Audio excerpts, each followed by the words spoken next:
కొడాలి నాని ఎక్కువ మాట్లాడారు కానీ ఆ విషయంలో ఈయన మాట్లాడినట్లు మేము చూడలేదు. కొడాలి నాని వల్లే వల్లభనేని వంశీకి ఈ రోజు ఈ గతి పట్టిందని చెప్పి అంటున్నారు. లేదు లేదు, అదేం కాదు. పుణ్యమే చేసుకుని చెప్పమనండి, వాళ్ళు నిజాయితీగా ఓటులతోనే పైకి వచ్చారని. ఓటింగ్ పెట్టినా తన్నుకుంటా వస్తారు బయట. నేనుగా మిమ్మల్ని తిట్టను కదా, మీరు నన్ను తిడితేనే నేను తిడతాను. చాలా మంచి మనిషి, అందుబాటులో ఉండేవారు. మనం పేదలకి ఒక మంచి వ్యక్తి. కొట్టండి అంటేనే నేను ఇల్లు కొడతాను అనేది వీళ్ళు నిరూపిస్తున్నారు. బండారు ఆడబండారు బయటపడి పెట్టి ఆయన వంశీ గారు పర్వాలా మంచి ఆయనే. మళ్ళీ మామూలుగా ఆయన ఇదివరకు లాగా వచ్చేస్తే నిలదొక్కునే అవకాశం ఉండే. మంచి ఆయన, మంచి పేరుంది. ఆయన చేశారు, ఎప్పుడు మంచి పనులు చేశారు. ఆయన మంచి గౌరవం గల మనిషి. మళ్ళీ గన్నవరంలో మళ్ళీ వచ్చే అవకాశాలు ఉంటాయి. ఏం పేరండి మీ పేరు? మస్తాన్ బేగ్. మస్తాన్ బేగ్. మస్తాన్ బేగ్. రీసెంట్ గా వంశీ గారిని అరెస్ట్ చేయడం జరిగింది కదా, దానిపై మీ అభిప్రాయం ఏంటండి? మా అభిప్రాయం అంటే తప్పులే ఉందంటే ఆల్రెడీ ఉంటే ఎవరికైనా వాళ్ళు వీళ్ళు చేశారు, వాళ్ళు చేశారు. ఎలా జరిగింది అనేది ఎవరికి తెలియదు. చూసిన వాళ్ళకి తప్ప మాలాంటి వాళ్ళకి ఎవరికి తెలియదు. చాలా మంచి మనిషి. ఎనీ టైం వెళ్తే అందుబాటులో ఉండేవారు. మనం ఇది మట్టి వాస్తవం అండి. పేదలకి ఒక మంచి వ్యక్తి. ఆయన మీద ఆరోపణ అవ్వచ్చు, లేదా ఇప్పుడు మీరు నన్ను కొట్టండి అంటేనే నేను ఇల్లు కొడతాను అనేది వీళ్ళు నిరూపిస్తున్నారు. అది అవునా కాదనేది పైవాడికి తెలియాలి. అప్పుడు ఏది చెప్పలేదు. ఏనాటికైనా మళ్ళీ వాళ్ళదే గెలుపండి. చాలా వీళ్ళు ప్రెసెంట్ గా ఈ 4 ఏళ్ళు 5 ఏళ్ళు ఉన్నా కానీ నెక్స్ట్ మళ్ళీ వస్తే 30 ఏళ్ళు పరిపాలన చేస్తారు. వాళ్ళు టీడీపీ వాళ్ళు ఏమంటున్నారంటే, ఈయన టీడీపీ అనే ఒక బ్రాండ్ యూజ్ చేసుకుని 3 సార్లు ఇక్కడ గెలవడం జరిగింది. టీడీపీ కాబట్టి ఆయన గెలవడం జరిగింది. వైసీపీలోకి వెళ్ళగానే ఓడిపోయారు. సో ఇంకా ఆయనకి రాజకీయ సమాధి చేసినట్టే అని చెప్పి అంటున్నారు. దానిపై మీ అభిప్రాయం ఏంటి? లేదండి, అదేం కాదు. వ్యక్తిగతంగా కూడా ఉన్నారు ఆయనకి ఇక్కడ అభిమానులు చాలా మంది ఉన్నారు. ఇవాళ బయటికి రాకపోతే కారణం ఏంటంటే వీళ్ళు ఎప్పుడు అరెస్ట్ చేస్తారో తెలియదు. ఇప్పుడు మా వయసు వాళ్ళం బయటకు వచ్చి మేము ఏం చేస్తాం?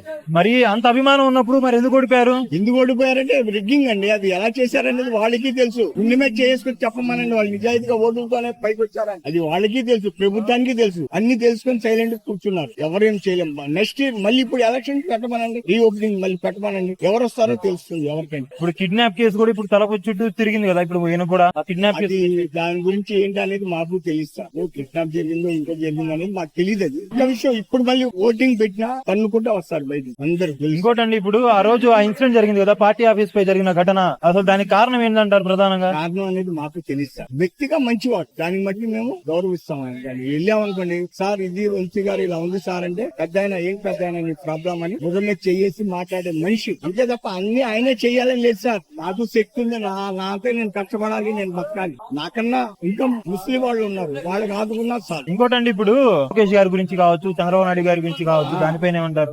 వీళ్ళు చేశారు కదండి. ఇప్పుడు నేనుగా మిమ్మల్ని తిట్టను కదా, మీరు నన్ను తిడితేనే నేను తిడతాను. ఏ పార్టీ ఎప్పుడు వచ్చినా అది సాధ్యం సార్. దాన్ని మీరు సమర్థిస్తారా?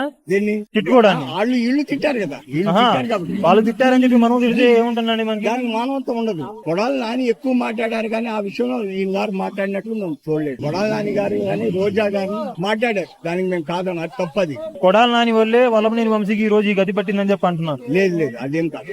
కొడాలి నానికి అక్కడ మంచి నేమ్ ఉంది, గుడివాళ్ళు గుడ్ నేమ్ ఉంది ఆయనకు. ఆయన పేదవాళ్ళకి ఆదుకున్న పర్సన్. ఎవరు ఎన్ని ఆదుకున్నా కానీ బాబు, మా శక్తిగా తగ్గట్టు మేము పనిచేయాలి, కష్టపడాలి, బతకాలి. మనకు కానప్పుడు వాళ్ళు ఆశించాలి. అయినా బిడ్డలు ఉన్నారు, బిడ్డల తర్వాత వాళ్ళు. ఇప్పుడు వంశీ గారి పైన పెట్టినటువంటి ఈ కేసులు మొత్తం కూడా రాబోయే రోజుల్లో నీరు గారిపోతాయా, నిలుస్తాయా, శిక్ష పడుతుందా, ఏమంటారు? శిక్ష అనేది పడదండి, పోతాయి కేసులు మొత్తం వెళ్ళిపోతాయి. అన్ని ఇప్పుడు సముద్రంలో చట్టాలు ఎన్నో వస్తాయి స్పీడ్ గా. కొంచెం తల దించితే పైనుంచి వెళ్ళిపోతాయి. ఎదుర్కొంటే ఇలాంటి ఎన్నో వస్తా ఉంటాయి. ఈ కష్ట సమయంలో కొద్దిగా తగ్గి వెళ్ళాలని చెప్పి అంటారు. ఇది మటుకు వాస్తవం. ఒక్క విషయం బాబు, మీరు మా పిల్లలు అంటే వాళ్ళు 4 చెట్లు ఉంటాయి. ఏ చెట్టుకి కాయలునే ఆ చెట్టుకే కొడతారు ఎవరైనా. కాయలు లేని చెట్టుకి ఎవరు కొట్టం కదా. వంశీ గారు కూడా వచ్చేసారి ఇక్కడ నుంచి గెలుస్తారంటారా? ఆయన తప్పకుండా గెలుస్తారు. ఇప్పుడు మళ్ళీ పెట్టినా గెలుస్తారండి. వచ్చేసారి కాదు, ఇప్పుడు పెట్టమానండి. ఏదైతే ఓలబండారో ఆడబండారో బయటపడి పెట్టి పబ్లిక్ ఇప్పటికే 7 నెలలకే చాలా తలలు పట్టుకున్నారు. ఎలా పట్టుకొచ్చే డబ్బులు ఇవాళ లైన్ లో నిలబడినా వస్తా పింఛను. అంటే నాకు రాలేదని బాధ ఏం లేదు. నాకు 62 ఏళ్ళు వచ్చింది, పింఛన్ పెట్టినా రానందుకు నాకు బాధ ఏం లేదు.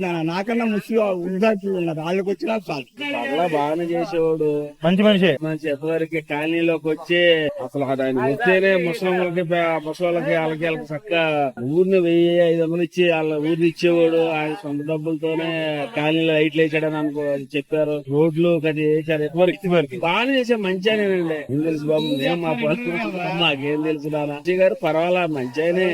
ఎందుకు జరిగిందో ఏం జరిగిందో మరి కిడ్నాప్ అది ఇది అన్నారు, మరి మనకైతే తెలియదు. ఆ ఫోన్ లో టీవీలో చూడటం తప్ప మన స్వయాన చూసింది కాదు కదా. ఈ పార్టీ ఆఫీస్ పైన అప్పుడు దాడి చేసిన ఘటన మీరు చూసారా? చూడలేదండి, చూడలేదు. ఇది వైసీపీ వాళ్ళే పగలబెట్టారు అది ఇది అని అన్నీ మానేసేసి మళ్ళీ మామూలుగా ఆయన ఇదివరకు లాగా వచ్చేస్తే నిలదొక్కునే అవకాశం ఉంది. మంచి పేరుంది ఆయన. చుట్టుపక్కల పోలారం కూడా బోర్లు వేపించి చేశారు, మంచి పనులు చేశారు. ఆయన మంచి గౌరవం గల మనిషి. మరి ఆయన్ని మానుకొని మళ్ళీ ఇదివరకు లాగా చేస్తే మళ్ళీ జనవరిలో మళ్ళీ వచ్చే అవకాశాలు ఉంటాయి.